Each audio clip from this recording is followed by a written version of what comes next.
मेरी बड़ी बहन एक बहुत बड़ी फैशन डिजाइनर है और उनकी इनकम भी लाखों में होती है, लाखों में। मेरे घर में तो हर काम के लिए अलग नौकर लगे हैं। मैडम, मुझे इस हफ्ते की एडवांस सैलरी मिल सकती है क्या? मुझे अपनी बहन की स्कूल की फीस भरनी है। नहीं नहीं, मैं किसी भी नौकर पर भरोसा नहीं करती हूँ। इस फ्रॉक से तुम जो भी कुछ मांगोगी वह तुम्हें मिल जाएगा। गोकुल नगर नाम के एक शहर में रोशनी और प्रिया नाम की दो बहनें रहा करती थी। उनके माता पिता का देहांत बहुत पहले हो गया था और क्योंकि रोशनी प्रिया से उम्र में बड़ी थी, इसलिए प्रिया की सारी जिम्मेदारी रोशनी के ही सर पर आ गई थी। मेरी बहन, तुम बिल्कुल भी चिंता मत करो। मैं भले ही पढ़ लिख नहीं पाई, लेकिन मैं तुम्हें शहर के सबसे अच्छे स्कूल में पढ़ाऊंगी। इसके लिए मुझे चाहे जो भी करना पड़े। रोशनी ने दूसरे के घरों में नौकरानी का काम करके अपने घर की स्थिति संभाली और प्रिया को भी शहर के एक बड़े स्कूल में एडमिशन दिला दिया। प्रिया के स्कूल में शहर के सभी अमीर बच्चे पढ़ा करते थे, लेकिन प्रिया अपनी बड़ी बहन रोशनी से स्वभाव में बिल्कुल अलग थी। यह जानते हुए भी कि उसके घर की स्थिति ठीक नहीं है और उसकी बहन एक नौकरानी का काम करती है, इसके बावजूद प्रिया अपनी सहेलियों के बीच दिखावा करने से बिल्कुल पीछे नहीं हटती थी। प्रिया की क्लास में सेजल नाम की एक लड़की थी जो बहुत ही चालू दिमाग की लड़की थी। सेजल जानबूझकर प्रिया की खूब झूठी तारीफ करके उससे अपना काम निकलवाया करती थी। अरे प्रिया, तुम तो हर रोज टिफिन में कुछ नया खाने को लाती हो। तुम्हारे घर वाले तो सच में बहुत अमीर होंगे। हाँ, मेरी बड़ी बहन एक बहुत बड़ी फैशन डिजाइनर है और उनकी इनकम भी लाखों में होती है, लाखों में। मेरे घर में तो हर काम के लिए अलग नौकर लगे हैं। खाना बनाने के लिए अलग नौकर, तो कपड़े धोने के लिए अलग नौकर। अरे वाह प्रिया, तुम तो सच में बहुत अमीर हो। हमारे घर में भी नौकर हैं, लेकिन तुम्हारे घर जैसे हर काम के लिए अलग नौकर नहीं है। हमें तो एक ही नौकर सारा काम करके देता है। प्रिया इसी तरह खूब डींगे हाँककर अपनी सहेलियों के बीच खूब वाहवाही लूटती थी और आए दिन अपनी सहेलियों पर बेवजह ही खर्च करती रहती थी। प्रिया के दोस्त भी प्रिया को चने के झाड़ में चढ़ाकर उससे खूब फायदा उठाते थे। रोशनी दूसरों के घरों में काम करके अपनी बहन के लिए ज्यादा से ज्यादा पैसे इकट्ठे करने की कोशिश करती थी ताकि समय पर उसके स्कूल की फीस भर सके। मैडम, मुझे इस हफ्ते की एडवांस सैलरी मिल सकती है क्या? मुझे अपनी बहन की स्कूल की फीस भरनी है। नहीं नहीं, मैं किसी भी नौकर पर भरोसा नहीं करती हूँ, इसलिए मैं किसी को भी एडवांस पैसे नहीं देती हूँ। लेकिन मैडम, मैं तो इतने दिनों से आपके घर में काम कर रही हूँ, क्या अब भी आपको मुझ पर भरोसा नहीं है? हाँ, वो तो ठीक है, लेकिन मैडम, हमारे माता पिता नहीं है, इसलिए मुझे ही अपनी छोटी बहन की स्कूल की फीस भरनी होती है। अगर मैं उसे पढ़ा लिखा नहीं पाई तो कल को वो भी मेरी ही तरह किसी के घर में काम करने के लिए मजबूर हो जाएगी। रोशनी की बात सुनने के बाद उसकी मालकिन आखिरकार उसे पैसे दे देती है और अगले ही दिन प्रिया रोशनी से कहती है, दीदी, मुझे अपनी सहेलियों के साथ स्कूल ट्रिप में जाना है, इसलिए मुझे कुछ पैसे दे दो। प्रिया, मेरे पास पैसे नहीं हैं। मैं बड़ी मुश्किल से पैसे इकट्ठे करके लाई हूँ ताकि तुम्हारी फीस भर सकूं। लेकिन दीदी, मेरी पूरी क्लास की सहेलियां स्कूल ट्रिप में जा रही है। अगर उन्हें पता चला कि मैं पैसों की कमी की वजह से स्कूल ट्रिप में नहीं जा पाई तो मेरी बहुत बेइज्जती होगी। प्रिया, तुम समझती क्यों नहीं हो? हम लोग गरीब हैं और बहुत मुश्किल से अपना गुजारा कर पाते हैं, इसलिए हमें बहुत सोच समझ कर खर्च करना चाहिए। दीदी, वो सब मुझे कुछ नहीं पता, मुझे पैसे चाहिए, मतलब चाहिए। प्रिया की जिद के आगे बड़ी बहन रोशनी हार जाती है और उसे मजबूरन प्रिया को पैसे देने ही पड़ते हैं। पैसे लेने के बाद प्रिया वहां से चली जाती है और रोशनी उदास बैठकर सोच रही होती है, हे भगवान, कब अकल आएगी मेरी इस बहन को? अगर यह इसी तरह झूठा दिखावा करती रही तो एक दिन जरूर किसी बड़ी मुसीबत में फंस जाएगी। मैं इतनी मुश्किल से इसकी फीस के लिए पैसे लाई थी, अब मुझे और कुछ करके दोबारा से पैसे इकट्ठे करने होंगे। रोशनी अगले दिन से दुगनी मेहनत करने लगती है। वह अब और भी ज्यादा जगह पर जाकर काम मांगती है और पहले से कई गुना ज्यादा मेहनत करने लगी थी। एक दिन रोशनी से उसकी एक मालकिन पूछती है, रोशनी, तुम रोज रोज काम पर आ जाती हो और कभी लेट भी नहीं होती हो, क्या तुम्हारा मन नहीं करता कि तुम भी कभी छुट्टी मारकर घर में चैन से आराम करो? अपनी मालकिन की बात सुनकर रोशनी मालकिन से कहती है, मैडम मन तो मेरा भी बहुत करता है कि मैं भी चैन से जिंदगी जीऊं, लेकिन मजबूरी इंसान से क्या कुछ नहीं करा लेती है। रोशनी के मुंह से इतनी बड़ी बात सुनकर उसकी मालकिन उससे पूछती है, मजबूरी? कैसी मजबूरी? अरे भाई, तुम्हें ऐसी भी क्या मजबूरी आन पड़ी है जो तुम इसके बारे में कहते हुए ही इतनी उदास हो गई? तब रोशनी अपनी मालकिन को अपनी सारी परेशानियां बताती है। मैडम, मेरे घर में मैं और मेरी छोटी बहन प्रिया बस रहते हैं। हमारे माता पिता का एक सड़क दुर्घटना में देहांत हो गया था।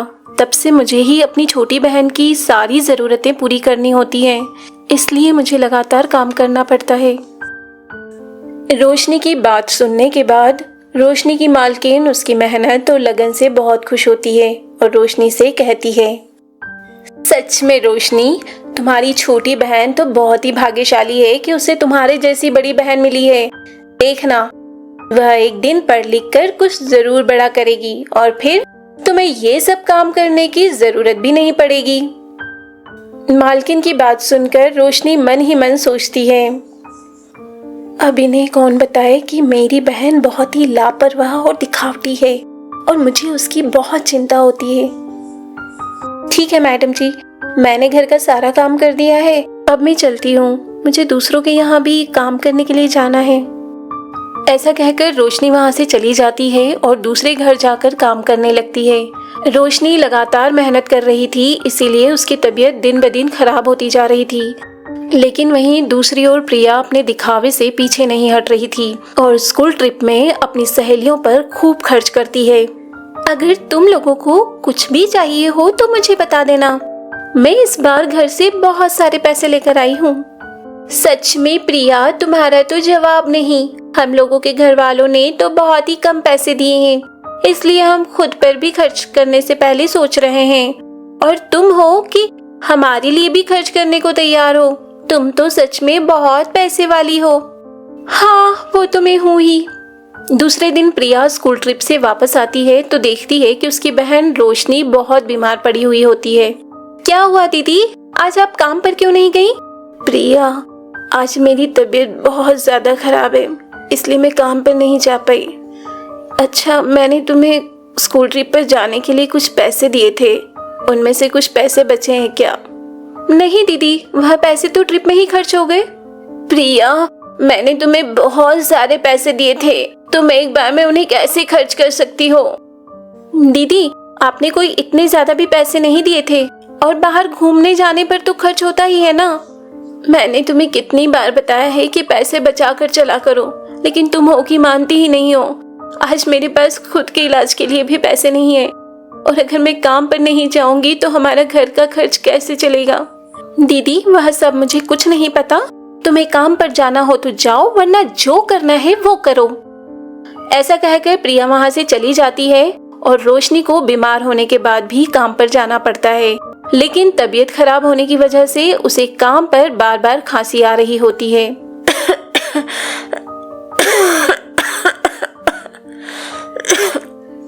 रोशनी को खांसता हुआ देखकर उसकी एक मालकिन कहती है, रोशनी, तुम्हारी तबीयत तो बहुत ज्यादा खराब लग रही है और अगर तुम इसी तरह से खांसती रही तो तुम्हारी बीमारी मेरे बच्चों को भी लग जाएगी।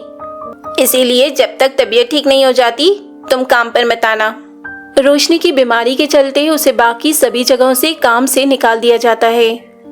काम और पैसे दोनों ही न होने के कारण रोशनी बहुत ही ज्यादा परेशान होकर घर में बैठी होती है। दीदी, मुझे कल अपने दोस्त की बर्थडे पार्टी में जाना है, इसलिए मुझे कुछ पैसे दे दो। प्रिया की बात सुनकर रोशनी इस बार प्रिया से गुस्से में कहती है, प्रिया, तुम बिल्कुल बेवकूफ हो क्या? तुम्हें दिखता नहीं है कि मेरी तबीयत ठीक नहीं है और मेरे पास अब तो कोई काम भी नहीं है। मैं कहाँ से पैसे लाकर दूं तुम्हें? दीदी, मुझ पर चिल्लाने की कोई जरूरत नहीं है। अगर आप मेरी जरूरतें पूरी नहीं कर सकती हैं, तो आप इस घर से जा सकती हैं। मुझे भी आपकी कोई जरूरत नहीं है। ऐसा कहकर प्रिया रोशनी को अपने घर से निकाल देती है और रोशनी उदास होकर नदी की ओर चली जाती है। रोशनी नदी के पास देखती है कि एक मछली पानी के बाहर तड़प रही होती है और रोशनी उस मछली को उठाकर पानी में फेंक देती है। पानी में जाते ही वह मछली एक जल परी का रूप ले लेती है और रोशनी से कहती है, तुम्हारा बहुत बहुत शुक्रिया। अगर आज तुम समय पर न आती तो मैं पक्का मर गई होती। लेकिन तुम इतनी उदास क्यों हो? जलपरी के पूछने पर रोशनी जलपरी को बताती है कि किस तरह से उसकी दुष्ट छोटी बहन ने उसे उसके ही घर से निकाल दिया है। रोशनी, तुम्हारे साथ तो बहुत गलत हुआ है, लेकिन मैं जानती हूँ कि तुम बहुत ईमानदार और मेहनती लड़की हो, इसलिए मैं तुम्हें ये जादुई फ्रॉक देती हूँ। इस फ्रॉक से तुम जो भी कुछ मांगोगी वह तुम्हें मिल जाएगा। जादुई फ्रॉक मिलने के बाद रोशनी जलपरी को धन्यवाद देती है और उस जादुई फ्रॉक को लेकर एक जगह पर आ जाती है। जादुई फ्रॉक, मुझे रहने के लिए एक घर चाहिए। रोशनी के इतना कहते ही वह जादुई फ्रॉक एक बड़े से घर का निर्माण कर देती है जिसमें सारी सुविधाएं होती हैं। दूसरी तरफ रोशनी की छोटी बहन प्रिया अब दाने दाने के लिए मोहताज हो गई थी और उसकी जो सहेलियां पहले उसे खूब पसंद करती थी वह भी अब उसे भाव नहीं दे रही थी। मैंने दीदी के साथ कितना गलत किया। मेरी सब सहेलियां झूठी है। मैंने जब तक उन पर खर्च किया तब तक तो उन्होंने मेरा साथ दिया और अब कोई भी मुझे पूछ तक नहीं रहा है। लगता है अब मुझे ही काम पर जाना पड़ेगा। ऐसा सोचकर रोशनी काम की तलाश के लिए बाजार जाती है और जगह जगह पर काम के लिए पूछ रही होती है, लेकिन कोई भी उसे काम देने को तैयार नहीं होता है।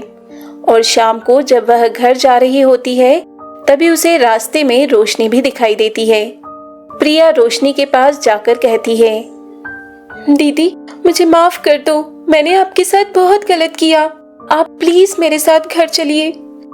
कोई बात नहीं प्रिया, अब मेरे पास तुम्हें देने के लिए बहुत कुछ है। चलो मैं तुम्हें सब कुछ बताती हूँ। ऐसा कहकर रोशनी प्रिया को माफ कर देती है और करे भी क्यों ना, आखिर वह बड़ी बहन जो थी। तो दोस्तों, ये थी जलपरी और उसके जादुई फ्रॉक की कहानी। इस कहानी से हमें ये शिक्षा मिलती है कि कभी भी दिखावा नहीं करना चाहिए। अगर ये कहानी आपको अच्छी लगी हो तो वीडियो को लाइक कर चैनल को सब्सक्राइब जरूर करें। साथ ही अपने दोस्तों को भी शेयर करें ताकि वो भी इसका आनंद ले पाए। धन्यवाद।